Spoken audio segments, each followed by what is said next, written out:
Every other person is an opportunity for us to learn and to grow. Hi, and welcome to Lead Well. Are you a good listener? You might ask, what is a good listener? So I definitely can tell you what is not a good listener to me. And that is when I start talking and I start telling stories about my life, and the other person is either interrupting me very often or chiming in and saying, well, yeah, that's exactly what I've also experienced. And yeah, let me tell you about my experience. So I get the impression they're really not so much about me. They are thinking about themselves and, yeah, just adding to what I'm saying without really listening to me.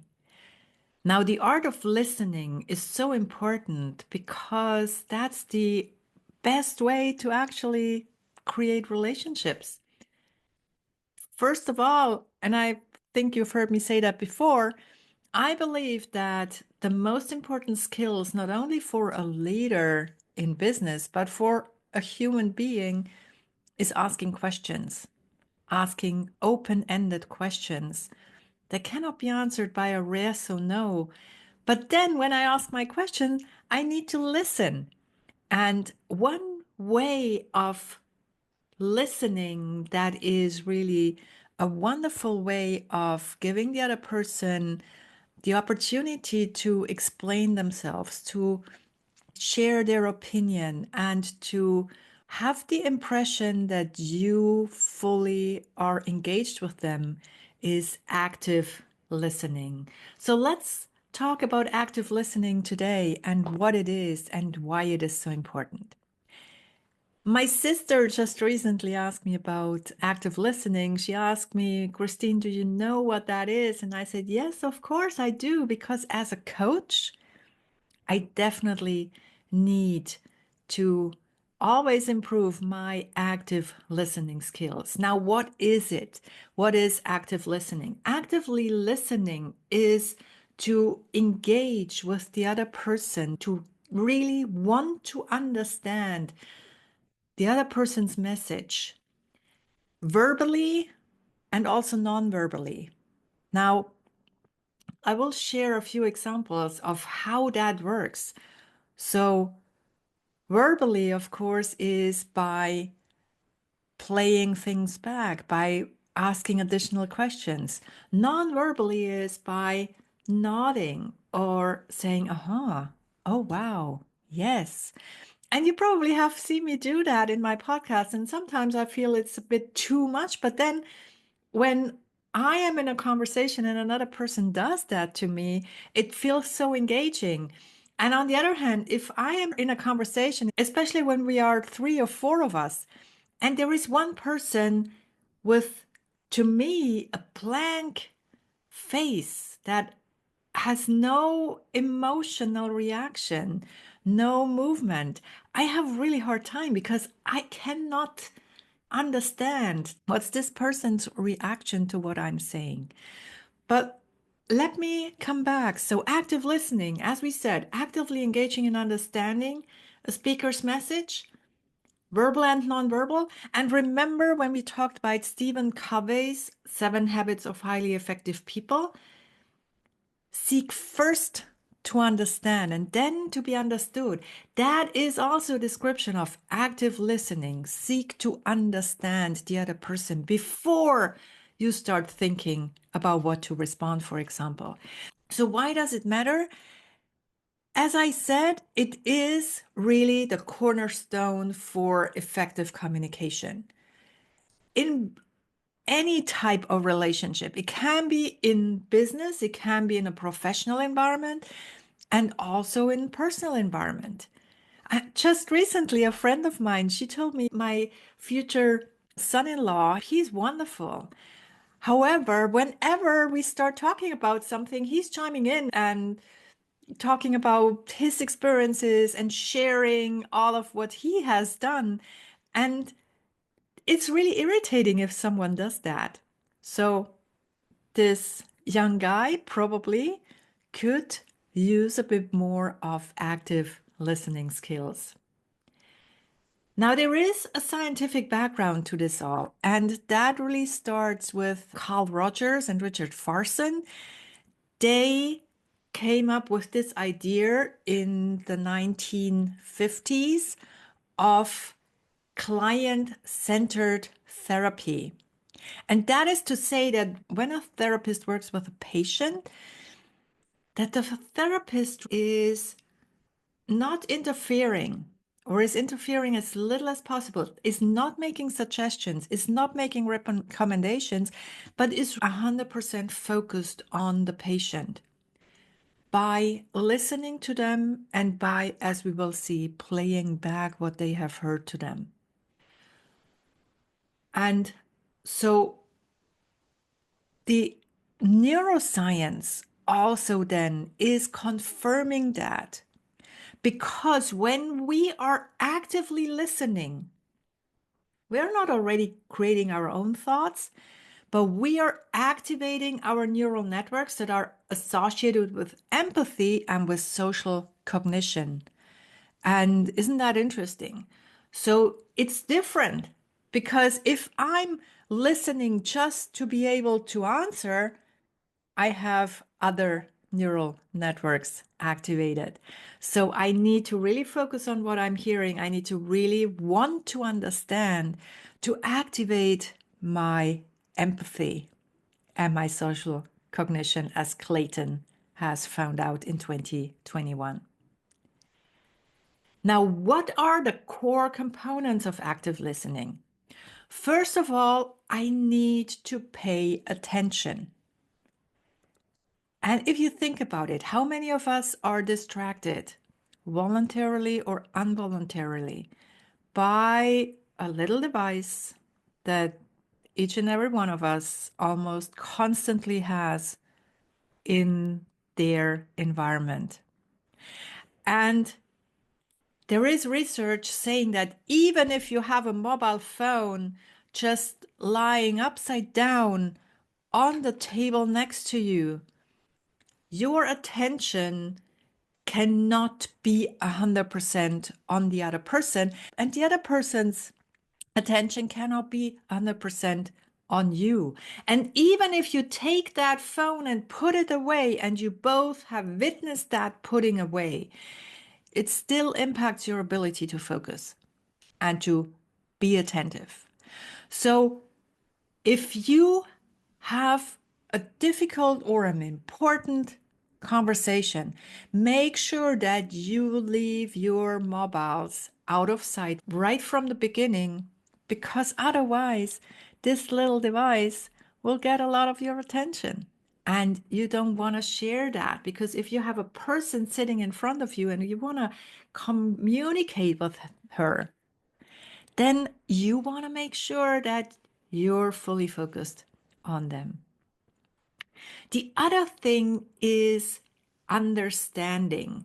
So what we're doing in active listening is we're playing back what we're hearing by saying, well, let me see whether I've got that right. I heard you say that. Is it right to say that? You're saying that. Is that right? So literally, you use your own paraphrasing to repeat what you have been hearing to make sure that you understand it the way that the other person intended it to say, because communication always depends on the receiver. So regardless of what I'm saying, I want to make sure that the other person is understanding what I've said. And so when I'm the listener, I want to make sure that I really got what the other person wanted to express. And so I play that back to them, making sure that I have understood what they wanted to say. Then giving feedback. Feedback not in this is great, this is not so great, but feedback in I listen, I hear you. Yes, wow. That's interesting. And you might also summarize what you've heard. Again, re emphasizing that you understand what the other person has said. And we do all that with a non judgmental attitude. So, again, we're not saying this is right or wrong. We're not saying you're doing right, you're doing wrong, this is a mistake, or this is great. We're just commenting in a neutral way, just saying, okay, I've heard you say that. You have been going through. When I look at you, I feel that you're currently in distress. So, literally, not making any assumptions, not interpreting anything, not trying to help, not trying to offer recommendations, solutions, but only listen. And your only focus should be making sure that you fully understand the other person. Now, practically, how can you do that? First of all, and I've said that already, is paraphrasing. So, restating what you've heard in your own words or even using the other person's words, because it makes so much sense to play the exact words back to them, because then, as a speaker, when the other person plays back to you and says, well, I've heard you say this and that, and they're using your words, you feel so much more appreciated and so much more understood. Now, paraphrasing. The other thing, and I've mentioned that already as well, is asking open ended questions. There is the simplest question of all that you can always use, and that is, what else? And what else? And what else? You can do that several times, and people will not notice. Because if someone is talking and if someone is explaining something or narrating, then you make them think more. If you ask questions, have you seen that? They can only say yes or no. That's not what you want, because you want them to talk. You want them to go on talking. With a so-called closed question, where the answer can be yes or no, it's like you shut down the conversation. With an open question, with a what question, how, who, what if, this opens up the conversation. And then also nonverbal communication, of course, eye contact and nodding and adopting an open posture. My eyes always open up when I'm listening attentively. And you can see that. And that makes it easier for the speaker to understand that you are actually listening and that you're following them in their train of thoughts. Now, let me re-emphasize again the benefits. Active listening strengthens relationships, because if I have a person that truly listens to me, that really helps me building trust with that person. And I know they understand me because they have asked questions, they have rephrased what I've said. So I am sure that they have a good understanding of where I'm coming from. It also enhances problem solving, because if you chime in at the first sight when someone states something and you're saying, yes, have you thought about this? Or yeah, you could do that. That does not open up all the different opportunities, all the different possibilities of solutions. But if instead you're first listening, you probably have a much wider array of solutions that you both could come up with. And then, of course, it increases satisfaction for both, actually, for the person who talks and also for the person who listens, because both feel that they are valued and both feel that they're understood. So at the end of the day, it makes a lot of sense. And it's also great for the listener to be actively listening, because then you will feel much better. Now, what are the challenges and the barriers? I already mentioned the mobile phones, which probably nowadays is one of the highest barriers. Of course, there can be noise and interruptions that get your attention.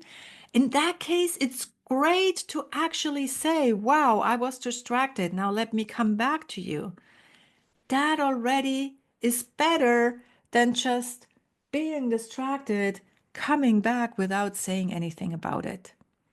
Again, that will strengthen your relationship. And also, of course, personal biases. Or if I'm a very fast thinker and I think I already know the solution and this other person is talking very slowly, I might feel pressured to help them along, pressured to tell them what to say. And this really doesn't work. This really is not very helpful for the other person, because I have noticed in so many occasions that I had an idea in mind where this whole conversation could go. And at the end of the day, it went in a completely different direction. So I literally learned to step back and wait, because I'm not sitting in the other person's head. So I can never know what will come up from them. And so it's always great to listen, because we can learn from everyone. Every other person is an opportunity for us to learn and to grow.